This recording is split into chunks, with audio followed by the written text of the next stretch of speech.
Hey, good morning, everybody. This is Mr. Kundan Singh Chauhan. Welcome back on my channel SSC brain blaster with Kundan sir. दोस्तों, मैं आज आप लोगों को spotting the error का एक सीरीज़ चल रहा है एसपी बख्शी की बुक से। नियर अबाउट इसमें 400 से प्लस क्वेश्चंस हैं, है ना। इसमें आपको एक्सरसाइज नंबर 1 करा चुका हूँ, जिसमें 25 क्वेश्चंस इंक्लूडेड है, और ये है एक्सरसाइज नंबर 2। इसमें भी 25 के ही क्वेश्चंस होंगे नियर अबाउट। तो बिना टाइम को वेस्ट किए हमें क्वेश्चन नंबर फर्स्ट पे चलते हैं। क्वेश्चन नंबर फर्स्ट है, 1 मिनट।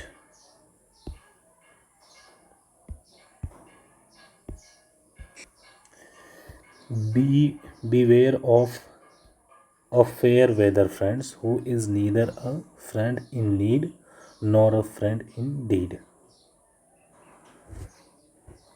देखिए, फेयर वेदर फ्रेंड्स का मतलब क्या होता है, ये है ना। इस चीज़ें बीवेयर का मतलब होता है बचे रहना चाहिए। कैसे दोस्तों से, जो आपके सिर्फ अच्छे दिनों में साथ देता है, बुरे दिनों में नहीं साथ देता है, उसको हम बोलते हैं फेयर वेदर फ्रेंड। ये इडियम्स है, ये आप लोग नोट कर सकते हैं इसकी meaning. Fair weather friends, understood. इसका मतलब होता है वो दोस्त जो आपको मुसीबत में छोड़ जाता हो, है ना। वन सिर्फ आपके अच्छे दिनों में आपके साथ रहता है। ये तो इसकी मीनिंग हो गई, लेकिन एरर हम ढूंढ रहे हैं। देखिए, बीवेयर के साथ प्रीपोजिशन ऑफ का यूज किया जाता है, करेक्ट है वो। अब फेयर वेदर फ्रेंड्स, ये इडियम्स भी करेक्ट है। हु इज़, अब ये एक फ्रेंड की बात किया है तो यहाँ पे इज़ लगाया है, ये सही है। Who is neither a friend in need, ज़रूरत में दोस्त नहीं रहता है। नॉर यूज किया है, नीदर के साथ नॉर का ही यूज किया जाता है, ये भी सही है। Nor a friend in did, in did का मतलब होता है वास्तव में। तो ध्यान रखिए कि इस सेंटेंस में कहीं पे भी गलती नहीं है। ये वर्ब भी सही है, यहाँ पे नाउन का सिंगुलर यूज किया है, ए लगाया है, तो यहाँ पे सिंगुलर नाउन है। यहाँ पे नीदर के साथ नॉर यूज किया जाता है, वो भी सही है। हु का यूज रिलेटिव प्रोनाउन की तरह से किया गया है, तो ये भी सही है, क्योंकि व्यक्ति के लिए हु का ही यूज करते हैं सब्जेक्ट के रूप में। अंडरस्टूड। इस तरह से क्वेश्चन को तोड़ दिया करो आप। ये स्किल आपको तब आएगी आपके अंदर जब आप एक बार पूरी की पूरी ग्रामर कंप्लीट कर चुके होंगे। Understood guys. तो इस सेंटेंस में no error. Question number 2, Copernicus proved that the earth moves round the sun. देखिए, मैंने द तो यूज किया लेकिन लिखा नहीं है यहाँ पे, है ना। पढ़ते ही आपको दिमाग में आ जाता है तुरंत। कॉपरनिकस प्रूव्ड, कॉपरनिकस ने प्रूव्ड किया। क्या प्रूव किया, होता नहीं है कि the earth moves round, moves round का मतलब चारों तरफ, राउंड द सन। ये अब सन एक स्टार है, स्टार का नाम है, ये प्लेनेट का नाम है। प्लेनेट, स्टार या कोई भी सेलेस्टियल बॉडी, सेलेस्टियल बॉडी का मतलब होता है जो आसमान में रहते हैं। जैसे गैलेक्सी के नाम, कोई गैलेक्सी का नाम है द मिल्की वे, है ना, the Mars, the Jupiter, the Saturn. इनके पहले आर्टिकल द का यूज़ किया जाता है क्योंकि ये यूनिक होते हैं। अंडरस्टूड है। तो यहाँ पे अर्थ के पहले कोई आर्टिकल यूज़ नहीं किया गया है, तो आपका एरर यहीं पे है। Understood guys. इसको रफ कर देते हैं। Next question number 3, seldom we have been treated in such a rude manner by the police। कभी कभार ही हमें पुलिस के द्वारा एक रूड मैनर, है ना, कभी कभार। सेल्डम का मतलब होता है कभी कभार, हमें ट्रीट किया जाता है। कैसे मैनर में, एक रूड मैनर में। रूडली मतलब रूडली ट्रीट किया जाता है, किसके द्वारा, पुलिस के द्वारा। तो ध्यान दीजिएगा, मैंने आपको एक रूल बताया था इसके फर्स्ट एक्सरसाइज में कि कोई एडवर्ब, सेल्डम एक नेगेटिव एडवर्ब है, ध्यान दीजिएगा। ये जैसे रेयरली, बेयरली होता है ना, ऐसे ये नेगेटिव एडवर्ब है। एडवर्ब, देखिए मैंने रूल आपको बताया था, एडवर्ब, कोई भी एडवर्ब सेंटेंस के स्टार्टिंग में आता है, जैसे कि सेल्डम हो गया, या हार्डली, स्कैर्सली, ऐसे कोई भी जिनमें नेगेटिव की मीनिंग रहती है, नेगेटिव एडवर्ब इसको बोलते हैं। तो उसके आगे आने वाला जो सेंटेंस होगा यहाँ पे, ये सेंटेंस इन्वर्जन फॉर्म में लिखा जाएगा। इन्वर्जन फॉर्म का मतलब क्या होता है ये जानिए पहले। इन्वर्जन फॉर्म का मतलब होता है कि हेल्पिंग वर्ब सब्जेक्ट के पहले लिखा जाएगा, फिर इसके बाद मेन वर्ब, फिर ऑब्जेक्ट। अब मेन वर्ब उसके अकॉर्डिंग, हेल्पिंग वर्ब और मेन वर्ब उसके टेंस के अकॉर्डिंग चेंज होते रहेंगे। अगर पास्ट है तो पास्ट का, प्रेजेंट है तो प्रेजेंट का, लेकिन स्ट्रक्चर क्या रहेगा, इन्वर्जन के फॉर्म का। जैसे आप लोगों ने देखा होगा कभी, जैसे हम कहते हैं व्हाट हैव यू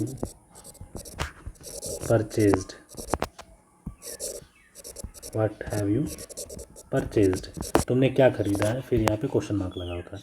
एक चीज़ ध्यान देते हो कि आप इसमें यू के पहले हैव का यूज क्यों किया गया है, क्योंकि व्हाट का सेंटेंस के स्टार्टिंग में यूज है। व्हाट एक टाइप का क्या है, ये एडवर्ब ही होता है जो इस पूरे सेंटेंस को मॉडिफाई करता है। ये कैसा एडवर्ब होता है दोस्तों, ये इंटेरोगेटिव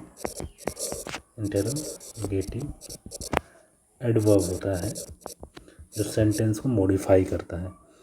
आपको ग्रामर जब पढ़ाऊंगा मैं, तो ग्रामर में बहुत ही डीप में बताऊंगा चीज़ों को, है ना, बेसिक टू एडवांस। तो इसे ध्यान दीजिएगा। जैसे व्हाट स्टार्टिंग में लिखने से ये इन्वर्जन फॉर्म में लिखा जाता है। अगर इसको यू हैव परचेज लिखते तो सही रहता, नहीं, गलत हो जाता। अंडरस्टूड। तो इसे ध्यान दीजिए, व्हाट के साथ हेल्पिंग वर्ब आएगा पहले, फिर सब्जेक्ट आएगा। लेकिन अगर इसी व्हाट का यूज़ हम सेंटेंस में एडवर्ब के रूप में ना करें, बीच में कर दें, जैसे कि मैं लिख कहता हूँ कि आई आस्क्ड, मैंने पूछा, आई आस्क्ड माई ब्रदर, मैंने अपने भाई से पूछा, व्हाट, एक मिनट पहले इसको रफ कर देते हैं, व्हाट हैव यू परचेज्ड,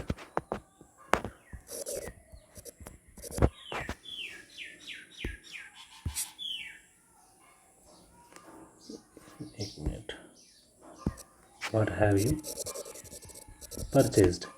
अब ये सेंटेंस बताइए, ये सही है। व्हाट के बाद हैव का यूज किया गया है, यू परचेज्ड लिखा है यहाँ पे, लेकिन यहाँ पे ये गलत है। वही व्हाट हैव यू परचेज्ड यहाँ पे सही है। ध्यान रखिएगा इस चीज़ का, क्योंकि यहाँ पे व्हाट का यूज़ एक एडवर्ब के रूप में लिखा गया है, और जो कि सेंटेंस के स्टार्टिंग में है, ये पूरे सेंटेंस को मॉडिफाई करता है, जिसकी वजह से एम्फेसाइज करने के लिए ये इन्वर्जन का यूज किया जाता है। लेकिन यहाँ पे वही व्हाट वर्ड क्या है, ये सेंटेंस को और इस सेंटेंस को जोड़ने का कार्य करता है। तो यहाँ पे वही वर्ड क्या है, कंजक्शन है। अंडरस्टूड। कौन सा कंजक्शन है, WH वर्ड कंजक्शन है, interrogative conjunction. Understood. What type of girl you like most. अब व्हाट का यूज टाइप के साथ है, तो वहाँ पे व्हाट वर्ड क्या है, व्हाट वर्ड अगर मैं कहता हूँ कि what type of books you like most, what type of books, है ना, बुक्स। अब यहाँ पे व्हाट क्या है, यहाँ पे एक एडजेक्टिव है, यहाँ पे एक एडजेक्टिव है, क्योंकि ये टाइप के साथ यूज़ किया गया है। टाइप का मतलब प्रकार, है ना। ये एक नाउन है, तो नाउन के पहले जो वर्ड यूज़ किया जाता है उसको मॉडिफाई करने के लिए, वो क्या होता है, एडजेक्टिव है। तो आपको ग्रामर पढ़ने से पहले बेसिक्स ग्रामर जानना बहुत ज़रूरी है। देखिए, अगर आप स्कोर करना चाहते हो 100%, तो आपको नॉलेज भी 100% होनी चाहिए। Understood guys. अगर 100% की तैयारी करोगे, तब जा कर के आपको कहीं 80-90% एग्ज़ाम्स में मार्क्स आएंगे। अब मैं आपको थोड़ी कन्फ्यूजन दूर करने के लिए, देखिए, जब हम पढ़ते हैं ना ग्रामर में पार्ट्स ऑफ स्पीच, हमेशा देखोगे ये पार्ट्स ऑफ स्पीच होता है। इसमें आता है नाउन, प्रोनाउन, एडजेक्टिव, एडवर्ब। तो ये स्पीच का मतलब क्या होता है, सेंटेंस के पार्ट्स में कौन सा भाग जो है वो क्या है। जैसे अगर मैं बोलता हूँ कि दैट का यूज़ अगर सेंटेंस को जोड़ने में है, तो ये कंजक्शन है। उसी दैट का use, that is my pen, है ना, दैट इज़ माई ब्रदर। यही दैट का यूज़ यहाँ पे सब्जेक्ट के रूप में यूज किया है, क्योंकि दैट सब्जेक्ट के रूप में है। प्रूफ करते चलो। इज़ का यूज़ क्या है, वर्ब है। वर्ब किसके अकॉर्डिंग यूज की जाती है, सब्जेक्ट के अकॉर्डिंग। दैट है तभी तो इज़ है, यहाँ पे दोज होता तो आर होता। अंडरस्टूड। तो एक चीज़ ध्यान दीजिए कि दैट है तो यहाँ पे इज़ का यूज किया गया, यानी ये सब्जेक्ट के रूप में है। और सब्जेक्ट दो ही चीज़ हो सकती है किसी सेंटेंस में, या तो नाउन या प्रोनाउन। यही दो चीज़ें सब्जेक्ट होती हैं किसी भी चीज़ों में। अंडरस्टूड गई। तो यहाँ पे वही दैट क्या हो गया, नाउन हो गया, अरे सॉरी प्रोनाउन हो गया। दैट दो चीज़ों को जोड़ने में यूज किया जाएगा, कंजक्शन रहेगा। That boy is very rude. That boy, boy क्या है, नाउन है। अब इस नाउन के पहले दैट का यूज होए तो यहाँ पे वही वर्ड क्या हो गया, एडजेक्टिव। तो आप लोगों को ये मैं ग्रामर जो बेसिक्स पढ़ाता हूँ, ग्रामर के रूल्स, कॉन्सेप्ट, उसमें मैं बहुत ज़्यादा डिटेल्स में बात करता हूँ। जब मैं आपको स्पॉटिंग द एरर कराऊंगा तो इसमें उस पॉइंट पे बात करूँगा, वो समझाने के लिए मैंने आपको ये चीज़ बताई है। चलिए, तो गलती क्या है दोस्तों इस सेंटेंस में। सेंटेंस के स्टार्टिंग में सेल्डम का यूज कर दिया गया है। सेल्डम कभी भी सेंटेंस के स्टार्टिंग में आ जाए या कोई नेगेटिव एडवर्ब आए तो इसके बाद हेल्पिंग वर्ब होती है, फिर इसके बाद सब्जेक्ट होता है, क्योंकि इसको बोलते हैं, इस टाइप के स्ट्रक्चर को मेन वर्ब यहाँ होती है। ये जो स्ट्रक्चर होता है ना, इसको बोलते हैं partial inversion. Partial inversion, understood. तो यहाँ पे गलती क्या है, वी हैव लिखा है तो हैव वी बीन यूज किया जाएगा। Have we been treated in such a rude manner by the police personnel. गलती यहाँ पे भी कर सकता था, पर्सनल की जगह कई बार एग्जाम में आया हुआ है पर्सनल। अगर NAL वाला पर्सनल दे देता तो ये क्या हो जाता, गलत हो जाता। क्यों गलत होता है दोस्तों, ये पर्सनल एक एडजेक्टिव होता है जो किसी न किसी नाउन के साथ आएगा, और ये पर्सनल का मतलब वर्किंग सोल्जर्स होता है, ये एक नाउन है ऑलरेडी। पर्सनल तो गलतियाँ इस तरह से भी आ सकती हैं दोस्तों, है ना, जैसे पर्सनल की स्पेलिंग गलत लिख देगा। ये बेसिक छोटी छोटी चीज़ें हैं, ये ध्यान रखने हैं। जब भी आप एग्ज़ाम में क्वेश्चंस करो तो जो सेंटेंस पढ़ रहे हो भले उसको एक बार पढ़ो, लेकिन एक बार ध्यान से पढ़ो, हर चीज़ें चेक करते जाओ। देखिए, मैथ्स और इंग्लिश में दोनों में डिफरेंस ज़मीन आसमान का है। मैथ्स में आपको क्वेश्चन नंबर पहला ही देख करके पता चलेगा कि ये भाई टाइम एंड वर्क से है, या टाइम एंड डिस्टेंस है, या ट्रिग्नोमेट्री या अलजेब्रा है। तो उसमें आप अगर वो चैप्टर नहीं पढ़े हो तो आप उसको छोड़ सकते हो, है ना, या पढ़े हो तो उस पर आप अपना टाइम दे सकते हो। इंग्लिश में ऐसा नहीं है। इंग्लिश में एक ही सेंटेंस में वोकेबलरी की एरर हो सकती है, कोई स्पेलिंग मिस्टेक हो सकती है, या उसमें कोई ग्रामेटिकल एरर हो सकती है। वो ग्रामर में कौन से चैप्टर से, 8-10 चैप्टर है ना, 10-15 चैप्टर है, उनमें से कहीं से भी गलतियाँ हो सकती हैं। तो आप इंग्लिश में अटैम्प्ट बेहतर अच्छा तभी कर सकते हो जब आपको पूरी इंग्लिश ग्रामर, वोकेबलरी और रीडिंग कॉम्प्रिहेंशन पे अच्छा कमांड रहेगा। Understood guys. तो अभी चलते हैं मुद्दे पे आते हैं।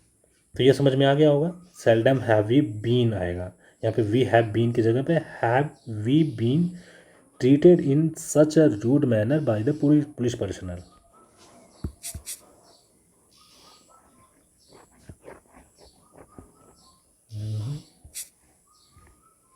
गलती यहाँ पे है, वहाँ पे मैं हाईलाइट कर देता हूँ। Question number 4, some men are born great, some achieve greatness, some had greatness thrust on them. एक चीज़ ध्यान दीजिएगा, बोला जा रहा है कि कुछ लोग महान पैदा होते हैं, है ना, कुछ महानता अचीव करते हैं, कुछ के अंदर महानता के लिए बहुत ज़्यादा थ्रस्ट रहता है, मतलब भूख रहती है, प्यास रहती है। एक चीज़ ध्यान दीजिए, यहाँ पे आपने कंसीडर किया होगा कि यहाँ पे आर यूज किया है, यहाँ पे प्रेजेंट इंडेफिनिट है, ये भी सिंपल प्रेजेंट है, ये भी सिंपल प्रेजेंट है। तो यानी सेंटेंस किसी की क्वालिटीज़ को बता रहा है। और जब हम किसी के बारे में डिस्क्राइब करते हैं तो वो चीज़ें अगर को किसी के बारे में बतानी है तो हम क्या यूज करते हैं, सिंपल प्रेजेंट यूज करते हैं। अगर पास्ट जब तक मेंशन ना हो कि ये पास्ट का एक्शन है तब तक हम पास्ट टेंस यूज नहीं करते हैं। यहाँ पे प्रेजेंट यूज किया है, यहाँ पे प्रेजेंट यूज किया है, तो यहाँ पे भी प्रेजेंट ही यूज करना चाहिए, हैड नहीं होगा दोस्तों, क्या होगा यहाँ पे, हैव का यूज किया जाएगा। Understood.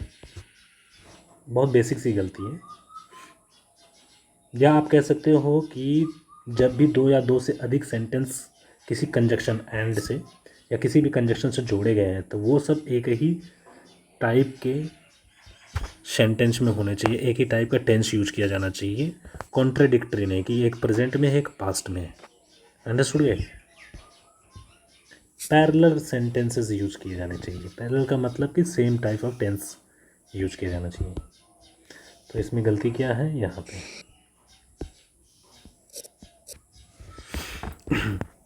Next, the property was divided among the two brothers. Actually ध्यान दीजिए ये प्रपोजिशन एरर है।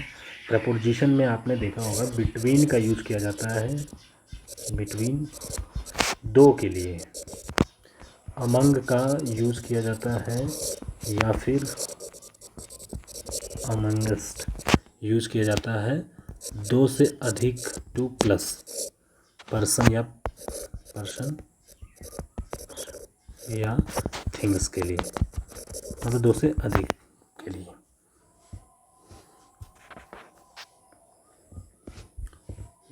तो इसमें गलती क्या है दोस्तों, यहाँ पे दो है तो यहाँ पे बिटवीन द टू ब्रदर्स आएगा, बिटवीन टू ब्रदर्स। तो यहाँ पे अमंग के जगह पे यूज किया जाएगा बिटवीन।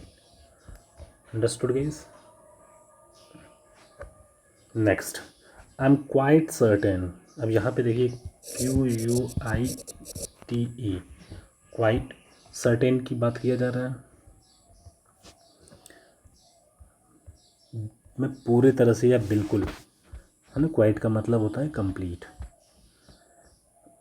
सर्टेन निश्चित हूँ, दैट क्वाइट सर्टेन का मतलब क्वाइट श्योर बोल सकते हो, that the lady is not only greedy but miserly. एक चीज़ ध्यान दीजिएगा, मैंने आप लोगों को इसके पहले बताया है कि not only, not only conjunction is followed by but also. ये बट ऑल्सो के साथ आएगा। कभी एग्जाम में एंड दे दे तो भी गलत है, सिर्फ ऑल्सो दे दे तो भी गलत है, बट का यूज कर देंगे यहाँ पे तो भी गलत है। Understood guys. यहाँ पे क्या होना चाहिए, बट ऑल्सो। इस टाइप के, जैसे कि आप लोगों को और बताया हूँ कि नेदर, NEITHER, नेदर के साथ नॉर आता है और आइदर के साथ क्या आता है दोस्तों, और का यूज़ किया जाता है। ये पेयर कंजक्शन है, इनके साथ यही पेयर बनता है ना। ये पेयर गलत दे देगा तो रॉन्ग हो जाएगा। और एक और वर्ड होता है बिटवीन के साथ अगर कंजक्शन के रूप में लिखना है तो एंड का यूज करते हैं।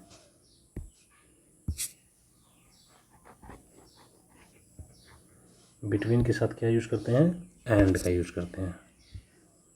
अलोंग विद एग्जाम में कई बार आया हुआ है, अलोंग विद गलत हो जाएगा। अगर फ्रॉम दिया है तो इसके साथ क्या पेयर यूज किया जाएगा, फ्रॉम के साथ टू आता है। फ्रॉम 10 o'clock, है ना, 10 AM to 6 PM। अंडरस्टूड गए। यहाँ पे एंड अगर एग्जाम में दे देता है तो गलत हो जाएगा, क्योंकि एंड किसके साथ आता है, बिटवीन के साथ आता है। अंडरस्टूड, ये ध्यान रखिएगा। सो के साथ क्या आता है, दैट का यूज किया जाता है। सो के साथ एल्स का भी यूज किया जाता है। कब कब होता है वो मैं आपको डिटेल्स में जब आपको ये कंजक्शन पढ़ाऊँगा तो बताऊँगा। वैसे जनरली मैं बता देता हूँ, सो के साथ ये यूज किया जाता है दैट, है ना, या सच के साथ भी दैट आता है तभी जब ये रिजल्ट प्रोड्यूसिंग की बात की जाती है, कि मतलब ऐसा होने से कुछ इफ़ेक्ट आया हो यहाँ पे, है ना, एक एक्शन की वजह से या एक क्वालिटी की वजह से दूसरी जगह पे इफ़ेक्ट आया हो, मतलब कोई रिजल्ट आया हो। और सो के साथ एज का यूज़ तब किया जाता है जब दो चीज़ों के बीच में कंपैरिजन किया जा रहा है, उसमें रिजल्ट नहीं आएगा, कंपैरिजन किया जा रहा है। अंडरस्टूड। ये बहुत मतलब बड़े चैप्टर्स हैं, अगर इनको डिटेल्स में पढ़ाने लगूंगा तो यहाँ पे ध्यान दीजिए उतना ही जो इसके साथ मैं बताता हूँ, क्योंकि 400-500 क्वेश्चंस कराऊंगा, उसमें ये चीज़ें कई बार रिपीट होंगी आपके सामने, तो वो ऐसे याद हो जाएगी। आप बस वीडियोस के साथ बने रहिए, सब्सक्राइब कीजिए, शेयर कीजिए और लाइक करिए अगर पसंद आता है तो। इसमें गलती क्या है दोस्तों, अमंग की जगह पे बिटवीन का यूज़ होगा। आई एम क्वाइट सर्टेन, अच्छा इसमें पूछ रहे हैं ना, तो नॉट ओनली दिया है, नॉट ओनली के साथ बट ऑल्सो का यूज़ किया जाएगा, बट ऑल्सो। अब माइजरली की जगह पे माइजर होता तो क्या ये सही होता? गलत होता। क्यों? माइजर अगर यूज किया जाता है, देखिए ये पेयर कंजक्शन हमेशा सेम टाइप्स के पार्ट्स ऑफ स्पीच को कनेक्ट करते हैं। ये कंजक्शन है ना, तो सेम टाइप्स, सेम टाइप का मतलब क्या है कि मतलब अगर यहाँ पे ग्रीडी दिया है, ग्रीडी एक एडजेक्टिव है, मतलब किसी की क्वालिटी है ना। ग्रीड क्या होता है? नाउन होता है। तो जब दूसरी जगह जोड़ रहे हैं तो वहाँ पे भी क्या होना चाहिए? कोशिश करना चाहिए एडजेक्टिव ही आए।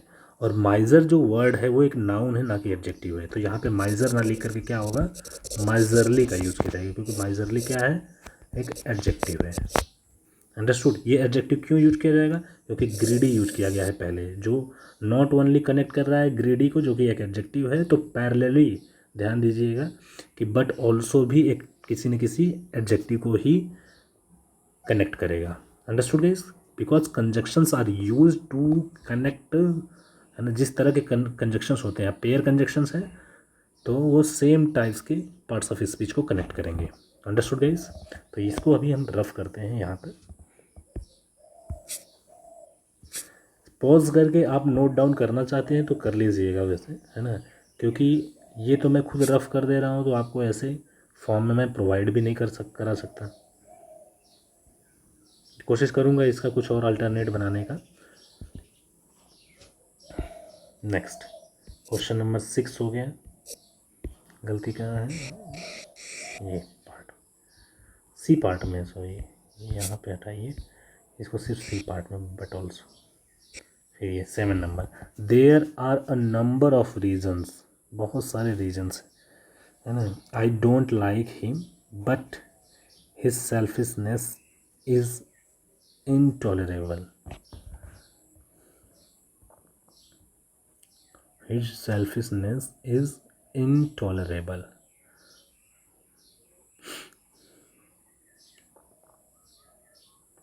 अगर देखिए, जब यहाँ पे बोला जा रहा है कि देयर आर नंबर, काफ़ी रीजन्स हैं, हम कहते हैं ना कि बहुत सारे रीजन हैं मैं मुझे, कि क्यों मैं उसको नहीं पसंद करूँ, है ना। जब हमें रीजंस बता रहा है तो ये जो सेंटेंस जोड़ रहा है ना, जो आगे के सेंटेंस, एक तो ये सेंटेंस हो गया, ये जो आगे के सेंटेंस जोड़ रहा है या तो कॉमा लगाता है, अदरवाइज जब ये एक क्वेश्चन के तरह से पुटअप कर रहा है, मतलब इंटरोगेटिव सेंस दे रहा है, तो हमें इंटरोगेटिव कंजक्शन यूज किया जाना चाहिए। जैसे अगर हम बोलते हैं कि I don't know how to make coffees. अब आई डोंट नो के बाद मैं सीधे लिख दूँ टू मेक कॉफ़ी, तो ये गलत होता है। जब हमें रीज़न शो करना है, जब हमें कोई तरीका बताना है, तो वहाँ पे इंटरोगेटिव वर्ड का यूज करना ज़रूरी होता है, दूसरा सेंटेंस या दूसरा इन्फिनिटी को जोड़ने के लिए। तो यहाँ पे there are a number of reasons why I don't like him, है ना, why I don't like him, यहाँ पे इंक्लूड किया जाएगा, वो नहीं किया इन्होंने।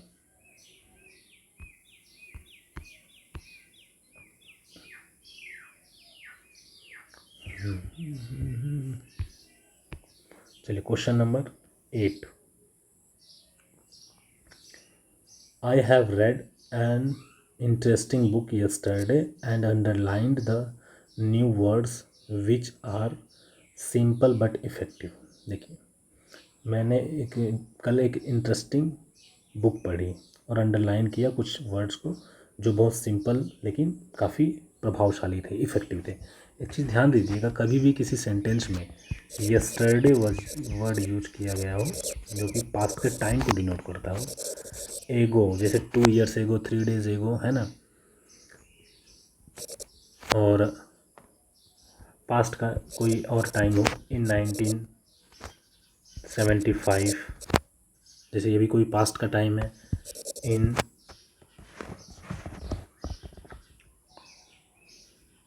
1937, इस तरह की, या earlier word, earlier, formerly, FOR, formerly, ऐसे एडवर्ब यूज किए गए हों किसी सेंटेंस में जो पास्ट टाइम को डिनोट करते हैं, तो वो सेंटेंस सिंपल पास्ट में लिखा जाना चाहिए। यहाँ बोला है कि मैंने एक किताब कल पढ़ी। अब कल पढ़ी तो हैव का यूज़ तो प्रेजेंट में किया जाता है, तो इसको हम कैंसिल आउट कर देंगे। ये सीधे क्या होगा, आई रेड। प्रोनाउंसिएशन क्या होती है, रेड नहीं होती, रेड होती है। I read an interesting and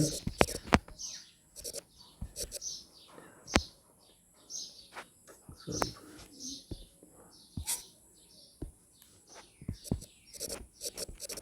interesting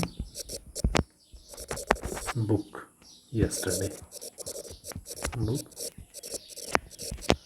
yesterday, ये यूज किया जाना चाहिए। अंडरस्टूड गाइस, इन सभी के साथ।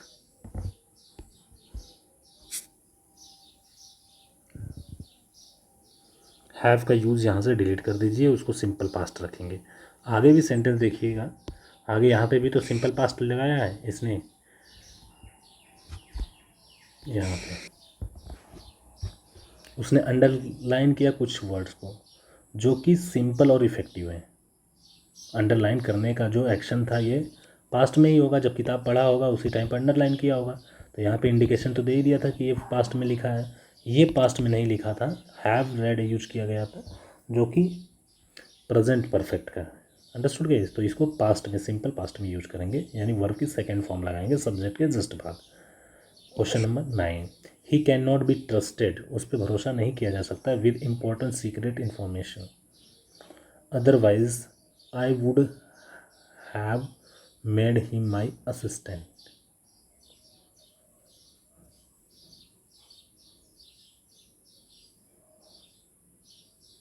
एक चीज़ आप बताइएगा, इसमें गलती आपने नाउन पढ़ा होगा तो देखा होगा कि कुछ एक नाउन होते हैं जिनको हम प्लूरल फॉर्म में नहीं लिखते हैं, मतलब एस का यूज नहीं करते हैं। जैसे फर्नीचर, फर्नीचर हो गया, advice, information,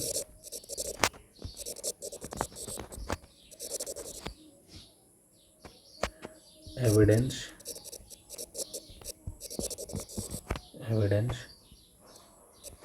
poetry, scenery, filth, और भी कुछ ऐसे एक वर्ड्स होते हैं। सराउंडिंग्स तो नहीं होगा, वो तो दूसरे सेक्शन में आ जाता है। ये समझिए, ये ज़्यादा एक बार एग्ज़ाम्स में यही पूछे जाते हैं। इक्विपमेंट, तो ये है आपके पास ऐसे नाउन जिनके साथ एस या ई एस का यूज़ नहीं किया जाता है ना। इनको प्लूरल बनाने के लिए इनको हमेशा विदाउट एस या ई एस के लिखा जाता है। चलिए अब करते हैं, इसमें गलती क्या है, इंफॉर्मेशंस, सीक्रेट इंफॉर्मेशंस लिखा है ना, तो इंफॉर्मेशन होना चाहिए। Next question number 10, is there further reason, क्या कोई और रीजन्स हैं, you can give me for your failure, you can give me for your failure to do as you promised.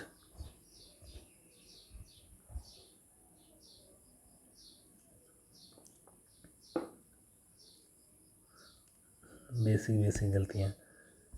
चलिए इनको रफ कर देता हूँ, अगर आपको अभी नहीं लिखे होंगे तो इसको पॉज करके लिख लीजिएगा। देखिए एक चीज़ बताता हूँ बच्चों, रूल्स, देयर के साथ, चाहे अगर ये क्वेश्चन वाला शब्द है, जैसे इंटरोगेटिव सेंटेंस है तो पहले आ जाता है ना, लेकिन अगर इंटरोगेटिव नहीं है तो बाद में। देयर के साथ यहाँ पे हेल्पिंग वर्ब, चाहे इज़ हो, चाहे आर हो, चाहे वर हो, वाज हो, या हैव हो, या हैज़ हो, ऐसे वर्ड ध्यान दीजिएगा, ये हेल्पिंग वर्ब होते हैं। इसके बाद सब्जेक्ट, इस सब्जेक्ट के अकॉर्डिंग लगता है, ना कि देयर के वजह से, क्योंकि देयर एक एडवर्ब है। एडवर्ब कभी सब्जेक्ट के रूप में यूज नहीं होता है, वो भले पहले यूज किया जाए लेकिन वो सब्जेक्ट नहीं होता है। सब्जेक्ट के अकॉर्डिंग वर्ब यूज की जाती है और सब्जेक्ट होता है आगे वाला। तो यहाँ पे क्या यूज किया जाएगा, तो आप ध्यान से पढ़िए। इज़ देयर लिखा है ना यहाँ पे, फिर यहाँ पे फर्दर रीजंस बताया है। इज़ देयर, हम कहते हैं ना इज़ देयर एनी पर्सन, मतलब कोई व्यक्ति है जो मेरी मदद कर सकता है, वो can help me.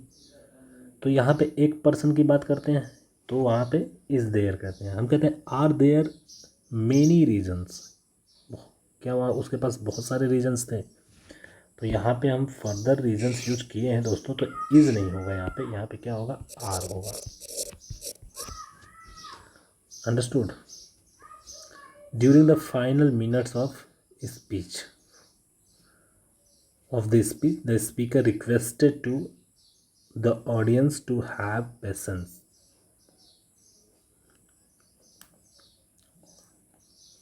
Requested to the audience to, एक चीज़ ध्यान दीजिएगा आप लोगों को। He advised me, एडवाइस जो वर्ड है, रिक्वेस्ट वर्ड होता है, टेल या टोल्ड, टेल लिख लो आप, टेल। इनके बाद टू का यूज़ नहीं किया जाना चाहिए। तो इसमें गलती कहाँ पे है दोस्तों, कहाँ गया, कौन सा क्वेश्चन था, 11 number. During the final minutes of the speech the speaker requested the audience होगा, रिक्वेस्टेड टू द ऑडियंस नहीं होगा। Understood guys. इसके साथ डायरेक्ट हम यूज़ नहीं करते हैं टू का। Next, he is running temperature since last Friday. अब देखिए इसमें भी लास्ट फ्राइडे आ गया, मतलब पिछले फ्राइडे को। अभी मैंने एक रूल आपको बताया था कि सिंपल पास्ट यूज किया जाता है कब, जब कोई पास्ट इंडिकेटिंग एडवर्ब हो, past time indicating adverb, past time को इंडिकेट करने वाला एडवर्ब है ना। तो यहाँ पे ही इज़ रनिंग नहीं होगा। अच्छा सिंस है ना, सिंस लास्ट फ्राइडे, तो यहाँ पे इज़ रनिंग नहीं होगा, हैड बीन रनिंग हो जाएगा। हैड बीन रनिंग पास्ट में होगा, लेकिन perfect, past perfect continuous use किया जाएगा। हैड बीन का यूज किया जाएगा दोस्तों।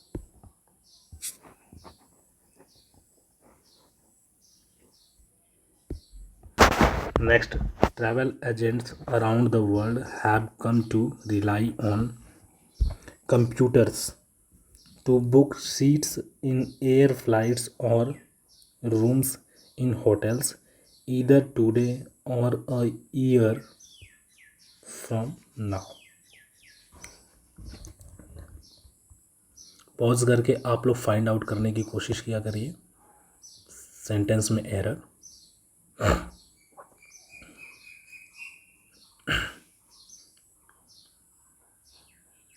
Seats, travel agents around the world. Travel agents क्या है, प्लूरल है, हैव आया है, around the world, have come to rely, to rely मतलब इन्फिनेटिव, हैव का मतलब प्लूरल वो भी यूज किया है जो कि सब्जेक्ट प्लूरल है, तो that is correct. On computer, understood. To book seats, book seats in air flights, to book seats on air flights होगा, preposition error, on air flights लिख लीजिएगा आप लोग, प्रपोजिशन है फ्लाइट।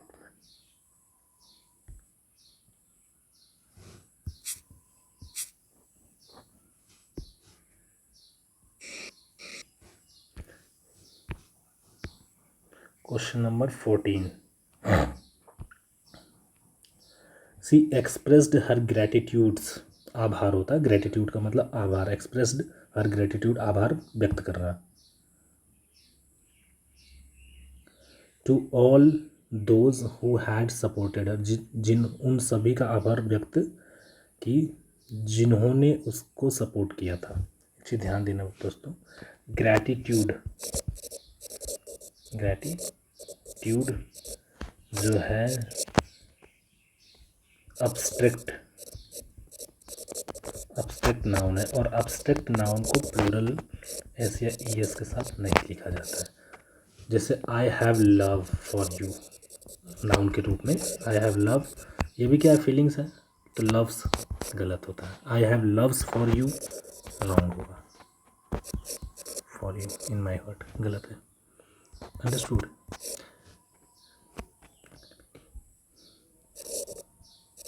एनमिटी, एनमिटी होता है दुश्मनी, एनमिटीज प्लूरल यूज करेगा तो ये गलत हो जाएगा। अंडरस्टूड। फ्रेंडशिप्स रॉन्ग होता है। तो इतनी ध्यान दीजिएगा कि मटेरियल नाउन और अब्स्ट्रैक्ट नाउन को प्लूरल फॉर्म में नहीं लिखा जाता है। अगर उन्हें कहीं पे लिखा गया है तो उसकी स्पेलिंग चेंज हो जाता है, सॉरी उसकी मीनिंग चेंज होती है वहाँ पे। तो गलती क्या है दोस्तों, हर ग्रैटिट्यूड से, यहाँ पे आभार व्यक्त करने की बात किया जा रहा है, तो एक्सप्रेस वंस ग्रैटिट्यूड, और ये प्रेपोजिशन सही है ना, ग्रैटिट्यूड के साथ प्रेपोजिशन टू का यूज करते हैं। When the meeting was over he was very tired so that he went home immediately. अच्छा एक चीज़ बताइए, वह मीटिंग ओवर हो गई, जब मीटिंग ओवर हुई वह बहुत टायर्ड था, उसके वजह से वो क्या किया, घर चला गया तुरंत ही। तो सो दैट यूज़ थोड़ी करना चाहिए, सो दैट का मतलब तो ताकि होता है ना, कि हम कोई एक्शन करते हैं ताकि ऐसा ना हो जाए, है ना, प्रोहिबिशंस के लिए यूज किया जाता है। तो यहाँ पे ध्यान दीजिएगा, he was very tired that, अभी इसके बाद ये चीज़ होने की वजह से ये रिज़ल्ट आया, इफ़ेक्ट आया। तो ध्यान दीजिएगा, मैंने आप लोगों को बताया था एक चीज़ कि सो के साथ दैट का यूज़, मतलब दैट का यूज़ तब होता है जब ये सामने वाला एक रिज़ल्ट होता है। अंडरस्टूड। ये सो का यूज़ दूर होता है, ये नहीं कि सो दैट एक ही साथ। अंडरस्टूड। हालांकि यहाँ पे सो का यूज कर सकते हो, बट ये ज़रूरी नहीं है कि पहले नहीं किया गया है तो कोई गलती है।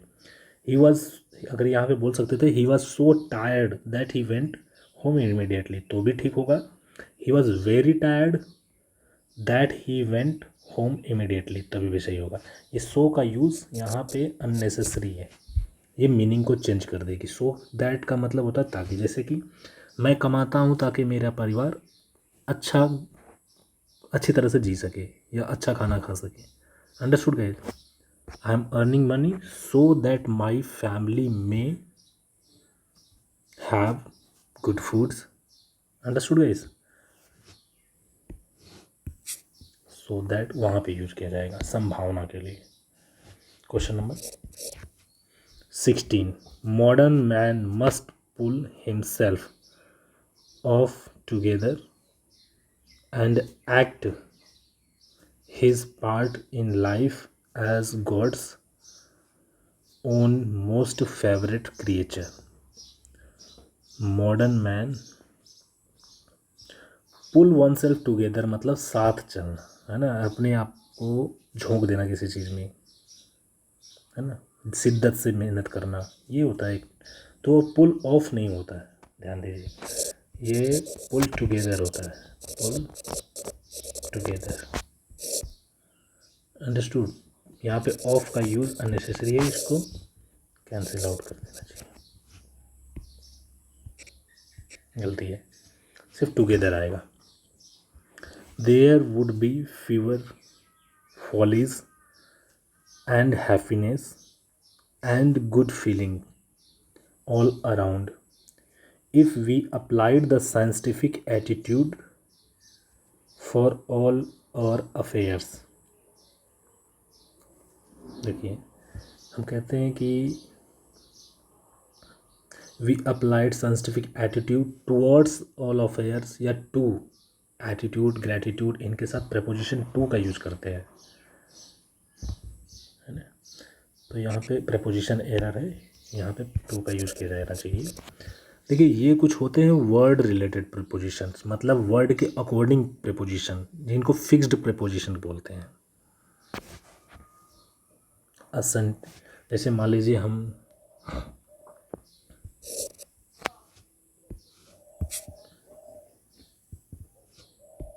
आपको प्रेपोजिशन में पढ़ाऊँगा तो उसमें बता दूंगा ये चीज़ें। हीरा टोल्ड टू, अब यहाँ पे मैंने आपको पहले ही बताया था कि रिक्वेस्टेड के साथ, एडवाइस के साथ या टेल के साथ टू का प्रेपोजिशन का यूज़ नहीं करना चाहिए। यहाँ पे फिर टू आ गया, गलती हो गई, पढ़ते ही स्टार्टिंग में दिख गया। तो यहाँ पे क्या आएगा, Heera told the teacher that she could not come for the rehearsal the next day. अगले दिन वो नहीं आ सकी रिहर्सल के लिए। हीरा ने टीचर से बोला कि वो अगले दिन नहीं आ सकी, तो टोल्ड द टीचर आएगा, टोल्ड टू द टीचर नहीं होगा। Question number 18 complete. 19, I am told मतलब मुझे बोला गया that Anjali has been suffering from fever since 10 days नहीं होगा दोस्तों। फॉर सिंस का यूज किया जाता है पॉइंट ऑफ टाइम के लिए, फॉर का यूज किया जाता है पीरियड ऑफ टाइम के लिए।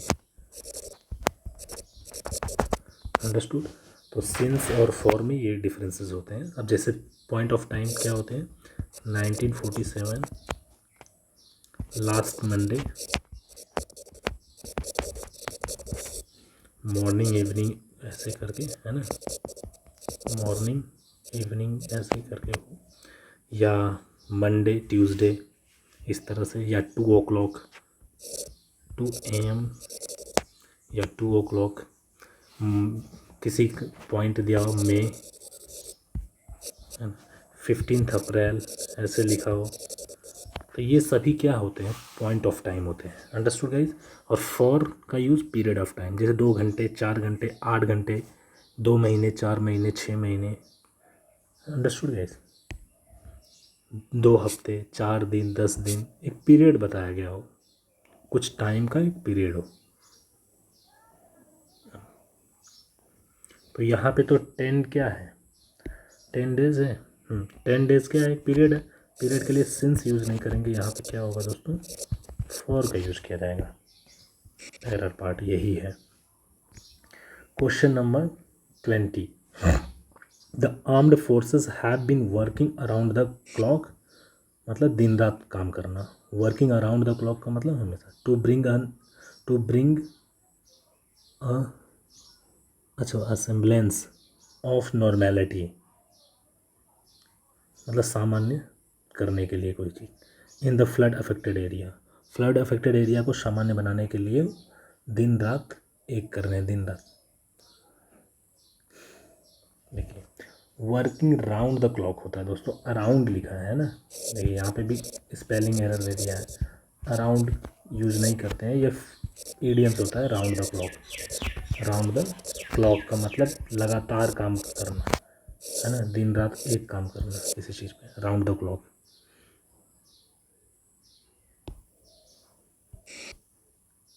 गलत है, ये जो फ्रेज यूज किया है ये गलत है, ये फ्रेज होना चाहिए आपका ये round the clock.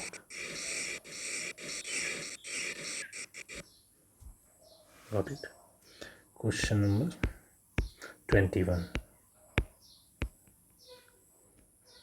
Just when Alfred Nobel's discoveries were, अब डिस्कवरीज प्लूरल है तो ये वर यूज किया है, प्लूरल सही है। Were beginning to bring him rewards which were to make him one of the richest man. One of के बाद क्या यूज करते हैं दोस्तों, मैंने बताया था प्लूरल यूज करते हैं, one of, some of, none of, है ना, मेनी ऑफ या मेनी। मैंने आप लोगों को कल ही बताया था, one of, some, none, any one, any of, neither of, either of, every, each of, many कहीं लिखा नहीं, मैनी ऑफ। इन सभी के बाद ऑफ अगर लिखा है तो इसके बाद जो नाउन यूज किया जाता है वो नाउन प्लूरल फॉर्म में यूज किया जाना चाहिए। तो गलती क्या है, कहाँ गया क्वेश्चन, ये रहा, one of the richest man नहीं होगा, रिचेस्ट मैन यूज किया जाना चाहिए। अंडरस्टूड। यहाँ पे लिख लीजिए मेन का यूज़ करेंगे, ना कि मैन का। नोट कर लीजिएगा ये वर्ड को, इन सभी।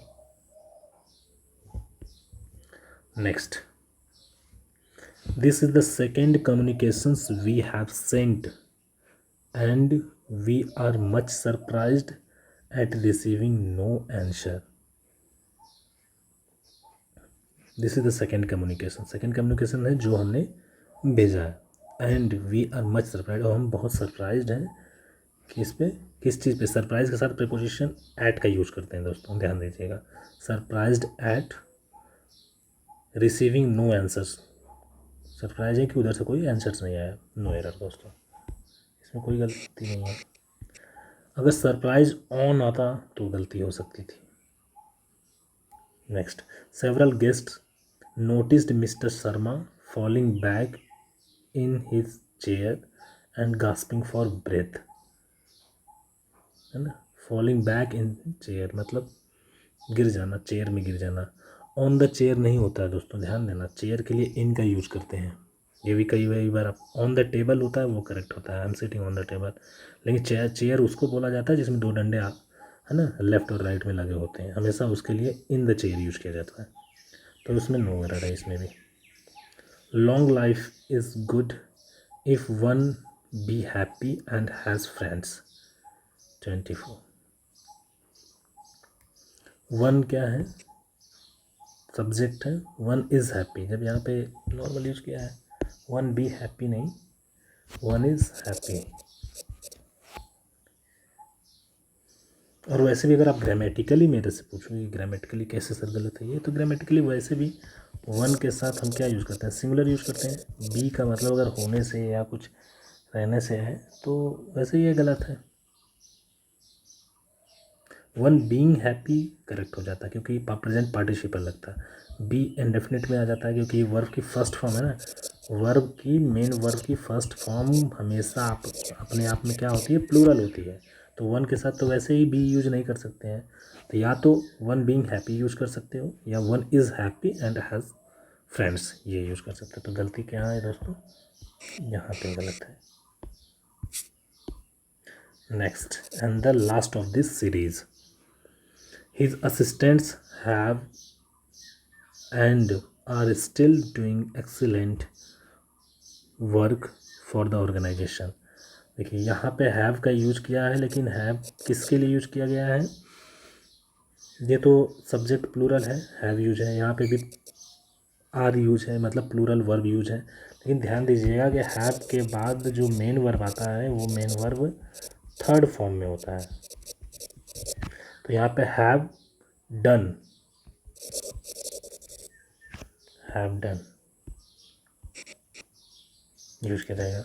His assistants have done and are still doing, मतलब उन्होंने बहुत अच्छा किया है और अच्छा कर रहे हैं, मतलब एक्सेलेंट कर रहे हैं ऑर्गेनाइजेशन के लिए। समझ में आ गया। तो ये रहा आपका प्रैक्टिस शेट नंबर दूसरा था, आई थिंक बी, हाँ एक्सरसाइज सेकंड था। तो कैसा लगा आप लोग कमेंट में बताइएगा, है ना। जिससे अगर कोई गलतियाँ हों या साउंड्स की क्वालिटी थोड़ा कॉम्प्रोमाइज़ करना पड़ेगा। मेरे पास रिसोर्सेज और स्टूडियो टाइप का नहीं है कि मैं अच्छे से वीडियोस बना पाऊँ, ठीक है। तब तक के लिए bye, take care, have a good day.